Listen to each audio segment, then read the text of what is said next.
Magandang umaga mga ka-happy hour. Narito ang mga balita para sa MBC TV Network News Update 9 AM edition. Senate Majority nayanig sa pahayag ni Senator Panfilo Lacson sa budget insertions ng mga senador. Yan ang MBC TV Network News ni Kyle Bullias.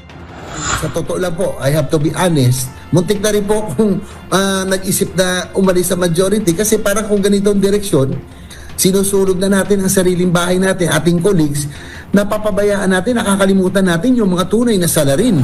Ito na lamang ang naging reaksyon ni Senator J.V. Ejercito sa naging pahayag noon ng chairman ng Blue Ribbon Committee na si Senate President Pro Tempore Panfilo Lacson kaugnay ng umano'y aabot sa 100 bilyong pisong insertions ng halos lahat ng mga senador noong 19th Congress. Sa panayam ng DZRH News, sinabi ni Ejercito na nabahira na ang salitang insertions o amendments sa budget na bahagi naman talaga ng kanilang trabaho.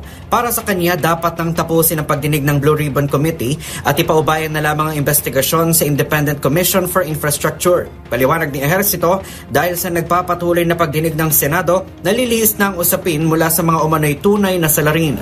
Sino ba nagsimula ng mga modus dito? Sino ba nagbebenta ng mga proyekto? Sino ba yung may parking? Sino ba yung may mga legislator na contractor? Hindi naman po sa Senado yun.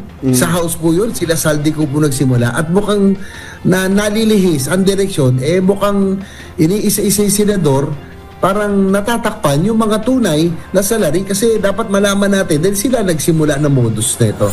Matatanda ang nilinaw ni Lacson na bagamat hindi illegal ang insertions, naaabuso ito ng mga mambabatas, bagay na sinasang-ayunan din ni Ejercito.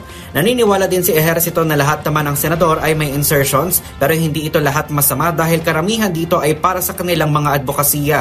Maging si Ejercito ay aminado na mayroon siyang amendments para sa 2025 budget, pero iginit nitong ine-endorso nila ito sa mga kaukulang ahensya ng pamahalaan at wala silang ginagawang post-enactment intervention.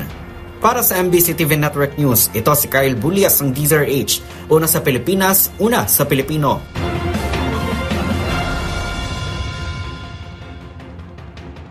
Samantala, PBBM nakatakdang bumisita sa Masbate City ngayong araw. Nakatakdang bumisita ngayong araw si Pangulong Ferdinand Bongbong Marcos Jr. sa Masbate upang personal na silipin ang kalagayan ng mga Masbateño sa gitna ng unti-unting pagbangon mula sa hagupit ng bagyong Opong sa probinsya. Layunin ng pagbisita ng Pangulo na matulungan silang muling makabangon na may pag-asa at lakas ng loob. Personal na mag-aabot ng tulong ang Pangulo ng asistensya sa mga pamilyang labis na naapektuhan, gayon din magsasagawa ng inspeksyon sa mga lugar na labis na tinamaan ng bagyo.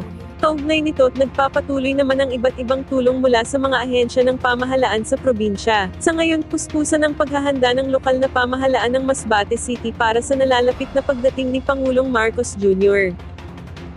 At yan ang mga balita para sa MBC TV Network News Update 9 AM edition. Abangan ang mga susunod na balitaan mamaya para sa 10 AM edition.